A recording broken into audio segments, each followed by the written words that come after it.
Have you ever caught yourself stuck in a loop, thinking about the same thing over and over again, playing out every possible scenario in your mind until you feel completely drained, yet no closer to a solution than when you started? Maybe you were lying in bed, staring at the ceiling, replaying a conversation you had earlier that day, wondering if you said the wrong thing. Or maybe you were trying to make a decision, something as small as what to wear to an event, or as big as whether to quit your job, and your mind just wouldn't let go of the what ifs. What if I fail? What if I regret this? What if people think I'm ridiculous?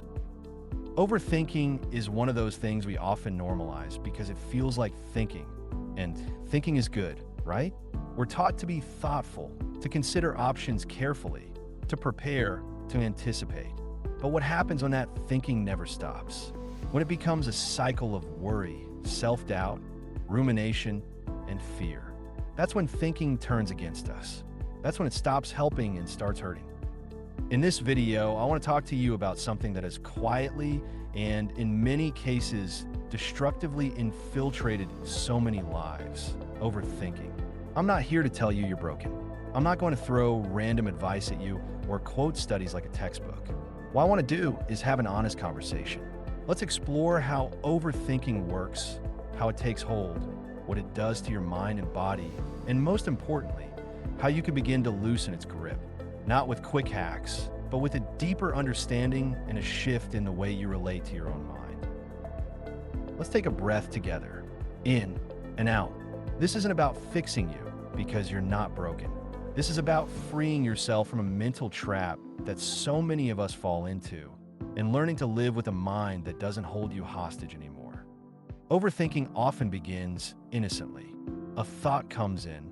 Maybe it's a problem you need to solve, a future you're trying to prepare for, a mistake you think you made. And your mind says, let's think about this a little more. So you do. At first, it seems helpful. You're planning, you're analyzing, maybe even imagining best and worst case scenarios. But as time passes, the thinking doesn't stop. It turns into spinning, rehashing, rewinding, projecting. Suddenly, it's not one thought anymore. It's 1,000 tangled together like knots in a string. The thing is, the brain loves certainty. It wants to solve problems. It wants answers. But life isn't built on certainty. And so the mind starts trying to create certainty where there is none.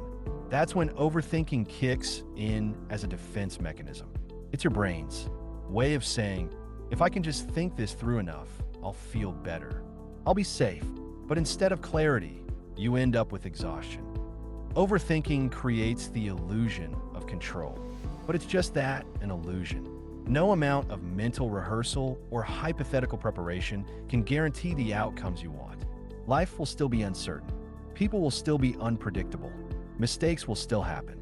But your brain, desperately trying to help, keeps turning the gears. And those gears can grind you down. What makes overthinking especially dangerous is how invisible it can be. It's socially acceptable, even rewarded. We admire people who are deep thinkers, who are detail-oriented, who don't rush into things. And of course, thoughtful reflection is valuable. But there's a difference between reflective thinking and obsessive thinking. One helps you understand the world. The other traps you in your own head. When you overthink, it's not just your thoughts that suffer. Your whole body feels it. You might notice your shoulders tense up. Your jaw clenches. You feel restless, unable to focus on anything because your mind keeps circling back to the same loop. Overthinking raises your stress hormones, cortisol, adrenaline. Your sleep becomes shallow or disrupted. You wake up tired because even in your dreams, your brain is working overtime. And emotionally, you become more anxious, more irritable. You start doubting yourself. You lose confidence in your ability to make decisions because every choice feels like a potential disaster. You replay the past and try to predict the future so often that you miss what's actually happening now. You're not living. You're rehearsing, regretting, worrying. And worst of all, you might start to identify with the overthinking. You tell yourself, this is just how I am. I've always been this way. You start to believe that your overthinking is a sign of your intelligence or your sensitivity. And while it's true that sensitive and intelligent people are often prone to overthinking, it's not an identity. It's a habit, and habits can change. To understand how to escape overthinking, we have to understand where it comes from. Often, it starts early. Maybe you grew up in an environment where mistakes weren't tolerated. Or maybe you felt like you had to anticipate other people's reactions in order to stay safe or accepted. Overthinking can be a learned response, a way to avoid conflict, to prepare for disappointment, to prevent shame. It can also be a symptom of trauma or anxiety. When your nervous system has been in survival mode, it's hard to trust the present moment. Your mind tries to protect you by analyzing every possible threat, even if there is none. Overthinking becomes a survival strategy. But what helped you survive then is hurting you now. We also live in a culture that feeds overthinking. The endless scroll of information, the pressure to be perfect, the constant comparison. We're bombarded with choices, opinions, and expectations. No wonder we feel frozen. No wonder we feel like we need to think through every step before taking it. Escaping overthinking doesn't happen overnight. And it's not about never thinking deeply again. It's about noticing when your thoughts are no longer serving you and choosing to return to the present. One of the most powerful tools for quieting overthinking is awareness. Just being able to pause and say, I'm overthinking right now, is a massive step forward. Because once you notice the pattern, you create space between you and the thought. You're no longer inside the whirlwind. You're observing it. The next step is coming back to your body. Overthinking is like floating above your life, always in your head, disconnected from what's real. So come back. Feel your feet on the ground. Take a deep breath. Put your hand on your heart. Move your body. The more you reconnect with your physical presence, the more you interrupt the cycle of mental spiraling. Another key is acceptance. Overthinking often stems from resistance, to uncertainty, to discomfort, to not knowing. What if you didn't have to have all the answers right now? What if you could sit with not knowing, even just for a few moments, and trust that clarity will come? That's not passivity, that's courage. Accepting the unknown isn't giving up. It's letting go of the illusion that you can control everything by thinking harder. And maybe the most transformative practice of all is self-compassion. Because overthinking is often driven by self-judgment. You think, if I make the wrong choice, it means I'm a failure.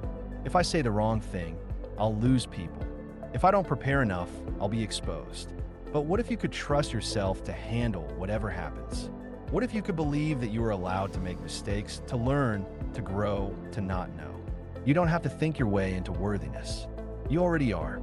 Living without chronic overthinking doesn't mean you never worry. It doesn't mean you don't plan or reflect. It means you choose when to think and when to let go. It means you build trust in yourself and in life. You learn to tolerate discomfort without needing to solve it right away. You learn to act even when things are uncertain. You give yourself permission to rest, to feel, to be human. And this is a practice. You'll catch yourself overthinking again. That's okay. That's normal. What matters is that you notice. You pause. You breathe. You return. Over time, the grip loosens. The loops quiet down. And in their place, something softer emerges: presence, peace, and clarity. You start to realize that so much of what you were trying to figure out by thinking, your worth, your safety, your future, doesn't live in your head. It lives in how you show up, how you connect, how you treat yourself, how you trust that even without all the answers, you are enough. So if you're stuck in your head right now, if you feel like overthinking is draining the life out of you, know this: you're not alone, and you're not powerless. You can learn to think differently, to relate to your mind in a new way, to find freedom from the thoughts that once held you captive. Not all at once, not perfectly, but slowly, gently, day by day, with awareness, with kindness, with courage. Thank you for spending this time with me. If this spoke to you, if you felt seen or understood, take a moment now. Breathe. Come back to yourself. You're here, and that's a beautiful place to begin.